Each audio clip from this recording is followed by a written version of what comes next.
Hi friends, ಇದನ್ನು ನಾವು ಮಿಸಳೆ ಭಾಜಿಯನ್ನು ಮಾಡೋಣ.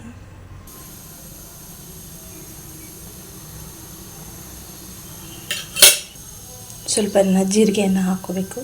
ನೆಕ್ಸ್ಟ್ ಈರುಳ್ಳಿಯನ್ನು ಹಾಕೋಬೇಕು.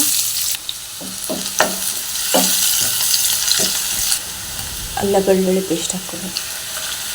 ಅಲ್ಲ ಬೆಳ್ಳುಳ್ಳಿ ಹಸಿ ವಾಸನೆ ಹೋಗೋವರೆಗೂ ಫ್ರೈ ಮಾಡಬೇಕು. ಈಗ ಟೊಮೆಟೊವನ್ನು ಹಾಕ್ಕೋಬೇಕು. ಉಪ್ಪನ್ನು ಹಾಕ್ಕೋಬೇಕು.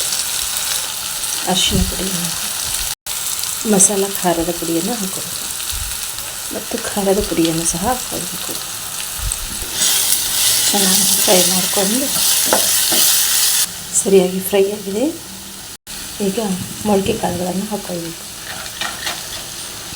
ಚೆನ್ನಾಗಿ ಮಿಕ್ಸ್ ಮಾಡ್ತಾ ಫ್ರೈ ಮಾಡಬೇಕು. ಫ್ರೈ ಆಗಿದೆ, ಇದಕ್ಕೆ ನೀರನ್ನು ಹಾಕ್ಕೊಳ್ಬೇಕು. ಕ್ಯಾಪ್ ಹಚ್ಚಿ ಕುದಿಸ್ಬೇಕು. ಕೊತ್ತಂಬರಿಯನ್ನು ಹಾಕ್ಕೊಳ್ಬೇಕು.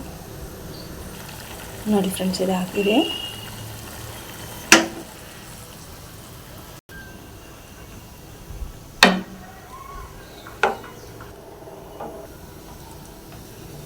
ಇದ್ರ ಮೇಲೆ ಸ್ವಲ್ಪ ಹಸಿ ಈರುಳ್ಳಿಯನ್ನು ಹಾಕ್ಕೊಳ್ಬೇಕು. ನೆಕ್ಸ್ಟ್ ಖಾರ ಸೇವನ್ನು ಹಾಕ್ಕೊಳ್ಬೇಕು. ನಿಂಬೆಹಣ್ಣು ಹಾಕ್ಕೊಂಡು ನೋಡಿ ಫ್ರೆಂಡ್ಸ್, ಪಾವ್ ಭಾಜಿ ರೆಡಿಯಾಗಿದೆ.